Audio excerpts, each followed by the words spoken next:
Et voilà, nous voilà enfin scotchés. Scotchés par évidemment la vue qui est devant nous. On voit la houle qui rentre là, c'est super beau. On a ce soleil qui illumine et ce phare en ombre chinoise là, avec le contre-jour, qui est très joli. Et voilà, et Saori aussi qui est très belle. Saori, je vous en ai pas trop parlé, mais pour les plus observateurs d'entre vous, vous aurez remarqué que quelque chose d'incroyable a changé, puisque Saori elle était tout le temps belle, tout le temps la plus belle du port, mais le problème c'était son taux, son lazy bag pour être plus précis, donc ce qui protège la grand voile, qui était tout destroy, qui était vieux, qui était trop petit, qui n'était pas adapté et qui était explosé un peu dans tous les sens. Donc il a fallu remédier à cela et du coup maintenant vous voyez qu'on commence à pivoter et donc il a fallu remédier à cela, et donc j'ai eu affaire à un professionnel qui a pu s'occuper de moi, et donc on a pu faire un truc un peu sur mesure avec quelques petits plus que je lui ai demandé. Donc vous voyez que le résultat est nickel. Donc les nouveautés, l'ancien lazy bag il avait que 2 points d'accroche. Là j'en ai fait rajouter un troisième ici, j'espère que vous voyez bien.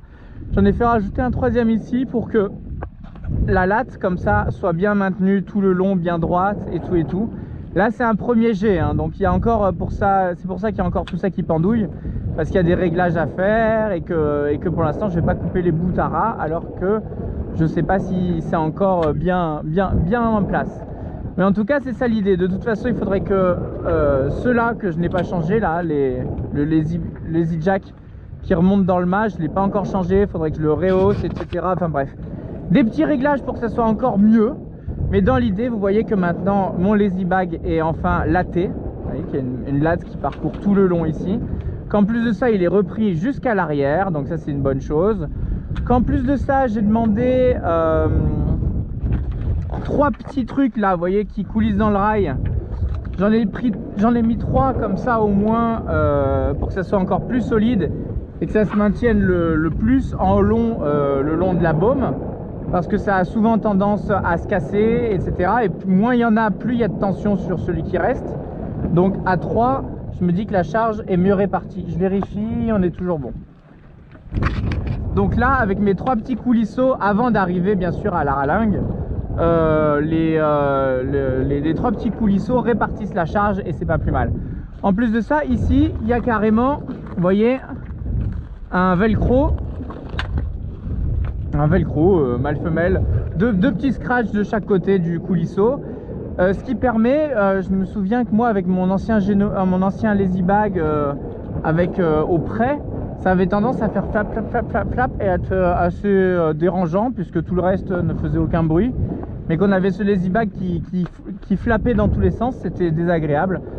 Donc bon, par expérience je me suis dit on va mettre un petit scratch, hein, ce qui me permet toujours de faire passer mes riz, de faire passer tout ce que j'ai besoin, de laisser ouvert si j'ai besoin de laisser couler l'eau, mais j'ai la possibilité, voilà, en nav que ça se referme et que comme ça au moins ça coule. Quoi d'autre,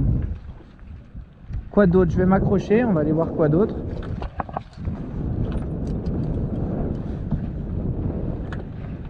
Hop.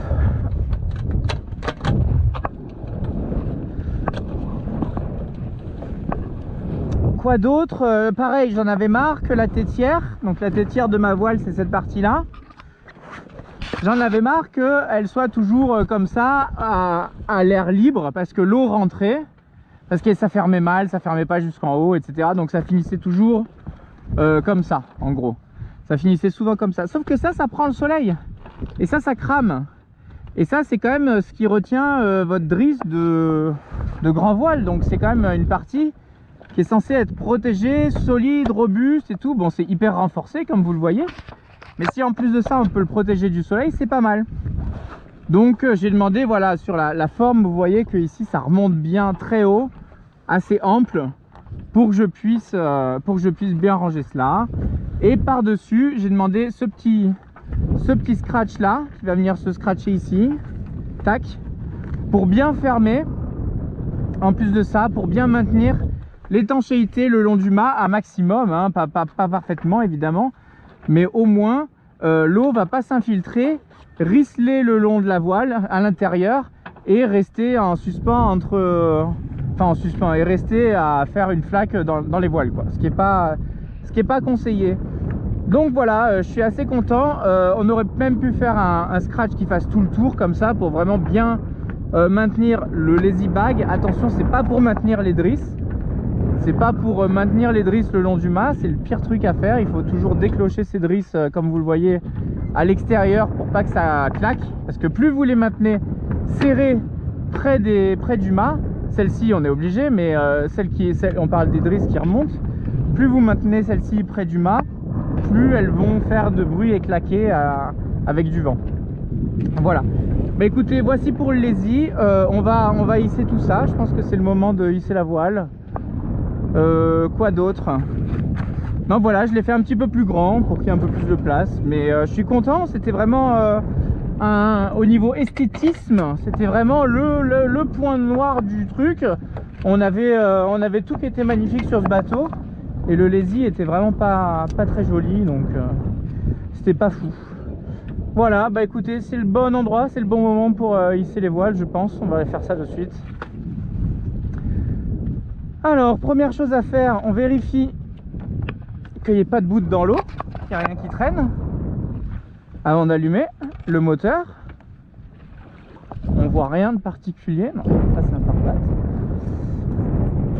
On vérifie qu'on est bien sur point mort.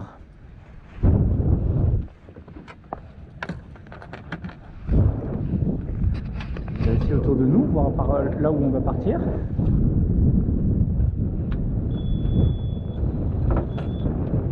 On allume le moteur, marche avant.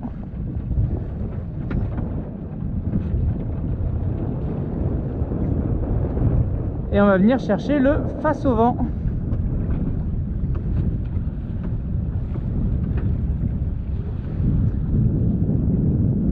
On va chercher le face au vent en vérifiant que notre route est safe. Parce que là on est de plus en plus bas au niveau de la marée, hein, on est quasiment à marée basse. Hop.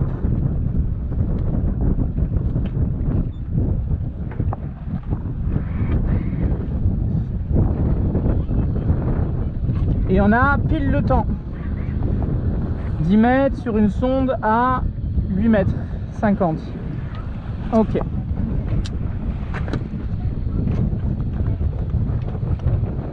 Hop, première chose, on met ça clair, on va aller s'accrocher. Voilà, pour récupérer la drisse.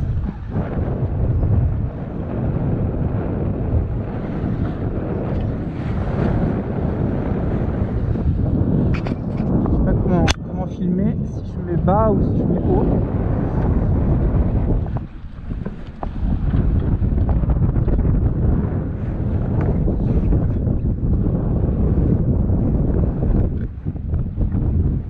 C'est joli, hein. Ça c'est des belles images. Un peu de houle là, on va se régaler.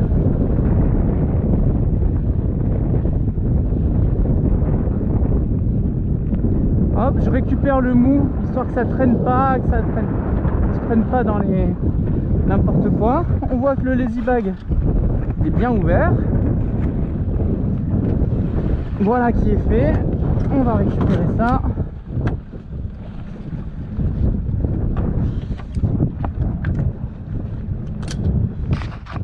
On va choquer. Là, on choque là. Impeccable, le Alba et la GV. Donc ça se balade, c'est parfait, ça veut dire que c'est face au vent. On va venir faire un petit essai. Reprendre le mou.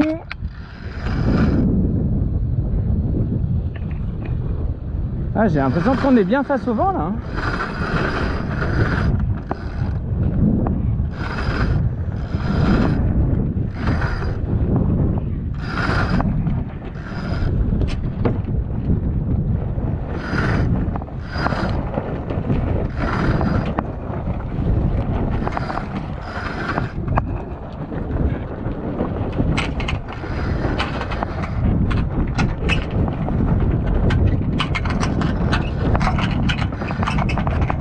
Ok.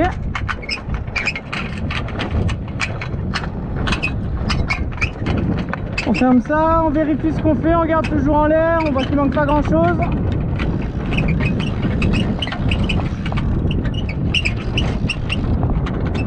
Ah, la baume elle peut monter, elle est complètement libre la baume. Elle n'est pas retenue par le Alba ni par la GV. On a 10 mètres d'eau, on est bon. On va battre un petit peu pour voir les réglages. Au niveau de l'empointure, elle a été un peu relâchée. Au niveau du guindon, ça m'a l'air bon. Au niveau de l'empannage, pour l'instant, on est bon. Hop, impeccable. Tac. On va voir ce que ça donne. Je reprends un tout petit peu de ça. Pas bien, pas beaucoup. Et on va directement choquer un maximum, profiter que ça l'offre un peu. Instantanément, on est au portant. Première chose à faire,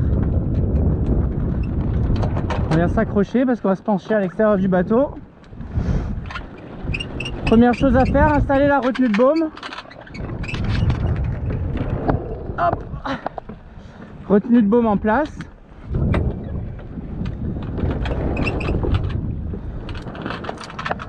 Maintenant que la retenue de baume est en place, il n'y a pas de risque d'empannage. On peut avoir une voile à contre. C'est le risque maximal. Ok, et là on va aller venir céder au maximum du génois. Profiter du peu de vent qu'il y a. Hop, hop. Génois est ici. Au niveau du chariot, il est bien réglé. On vérifie ça. On va le lever rapidement. On va libérer notre drosse de génois. C'est important qu'elle soit bien claire à ce moment-là. Hop, hop, hop, et hop. Voilà qui est clair. On ouvre, on maintient de la main gauche la drosse pour pas que le génois il parte d'un coup. On vient, hop, on retient, et à la fin on lâche complètement pour que le tambour soit libre de tourner sur lui-même. Voilà, il faut pas qu'il y ait de tension dans la drosse du génois à la fin, sinon vous allez avoir un génois qui tire sur le tambour, et ça c'est vraiment ce qu'on veut éviter à tout prix.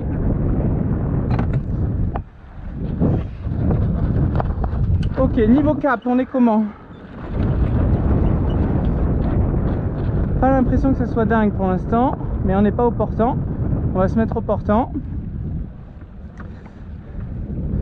Pour l'instant je garde le moteur, le temps de voir si on dérive pas dans le mauvais sens. Le cap est nickel, on est au-dessus de la houle. Ah, c'est incroyable. Alors on n'avance pas vite, mais cette impression de houle là, ah, ça va être trop bien. Bon ben on est parti, hein. On est à 3 nœuds. On est manœuvrable. Et du coup, ça veut dire qu'on arrête le moteur. Et quel bonheur! Et quel bonheur! Voilà, bon, on va bombarder, hein, c'est sûr, hein, mais profitons encore un peu de... Regardez comme se croirait sur la terre, tellement il y a des montagnes d'eau là-bas. C'est assez impressionnant. Et c'est parti, on est déjà à 5 nœuds. On va continuer à battre. Évidemment, là, il n'y a quasiment plus de courant. Super, bon, il va falloir ranger ce bateau rapidement. Donc le cap est safe. Hop, ça va ici. Ça, souvenez-vous, pour la drisse de GV, hop, on va venir faire cette petite technique là qui va permettre qu'à tout moment je vais pouvoir la choquer sans qu'elle s'enroule d'aucune manière, hein. Ça c'est vraiment important à connaître, à savoir et à faire surtout. Là et là, la crêpe, hop, voilà. Et là c'est prêt, vous choquez, il y a tout qui tombe, il y a tout qui part. Donc voilà pour ça, voilà pour notre écoute.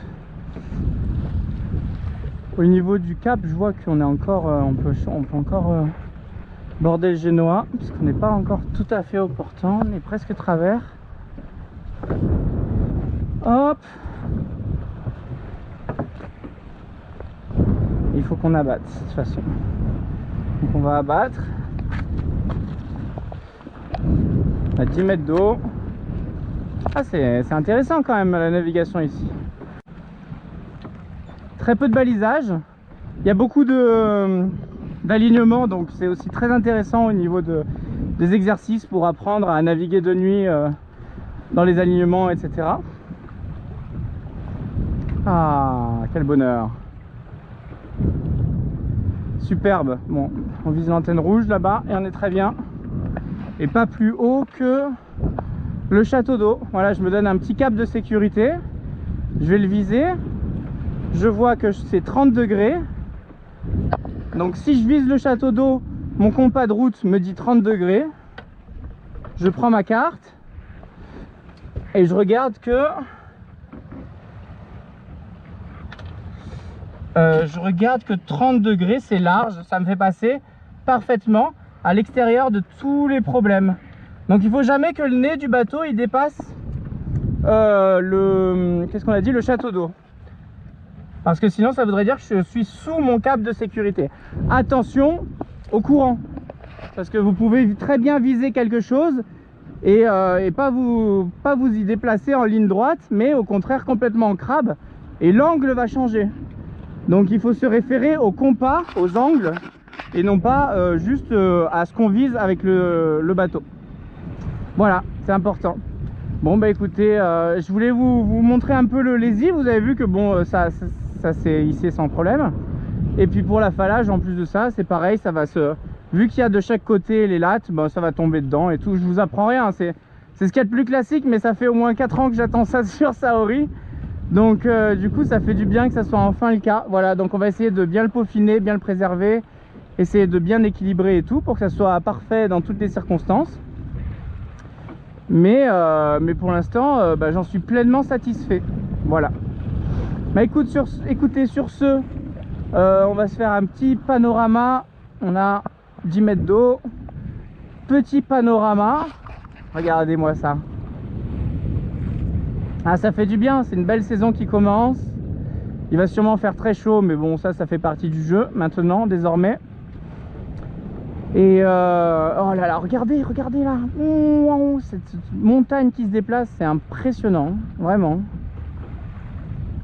Et il faudrait vraiment que genre des images d'hélicoptère ou quoi du même endroit avec 120 de coef et une forte dépression qui crée une grosse houle de nord-ouest. Oh là là, alors là ça doit être quelque chose, hein. Ça doit être vraiment impressionnant, hein.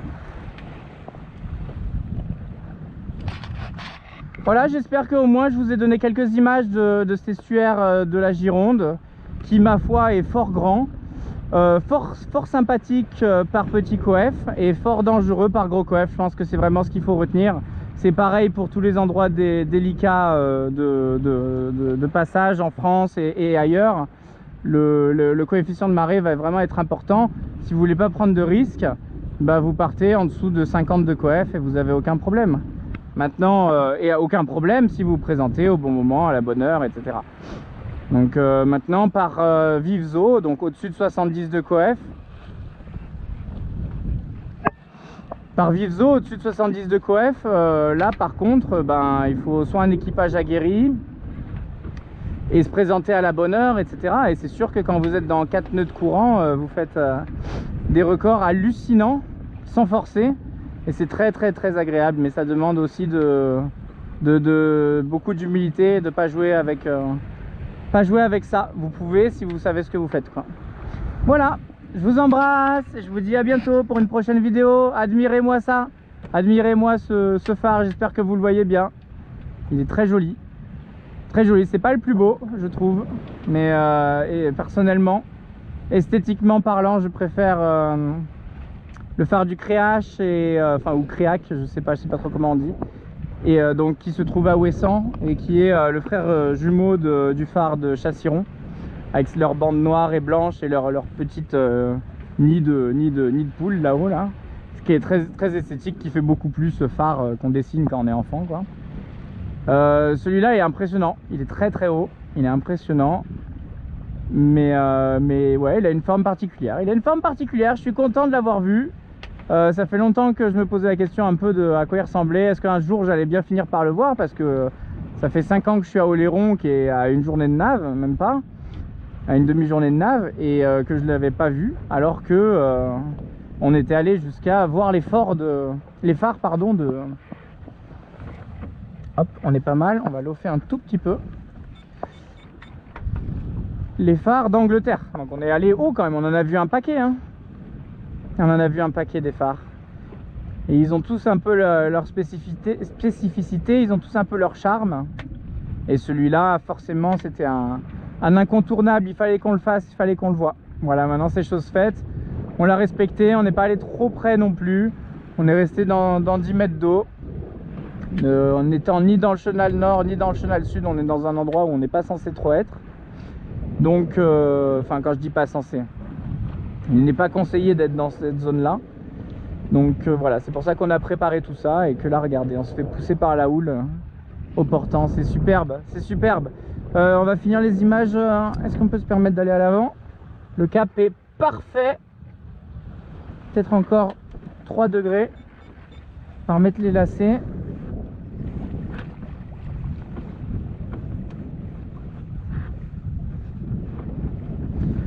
Voilà, vous vivez la nave avec moi hein, comme ça a toujours été le cas sur cette chaîne. Hop.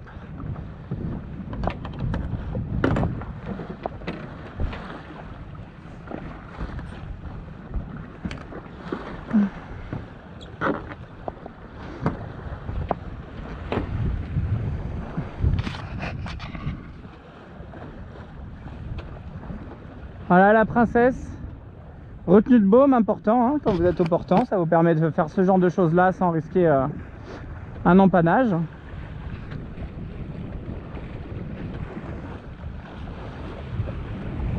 J'espère que vous appréciez ces belles images. On a une belle lune qui est là, qui nous confirme qu'on est bien un coef de Mortezeau, donc un petit coef. Il suffit juste de lever la tête, de regarder la lune et vous avez le coefficient de marée approximatif.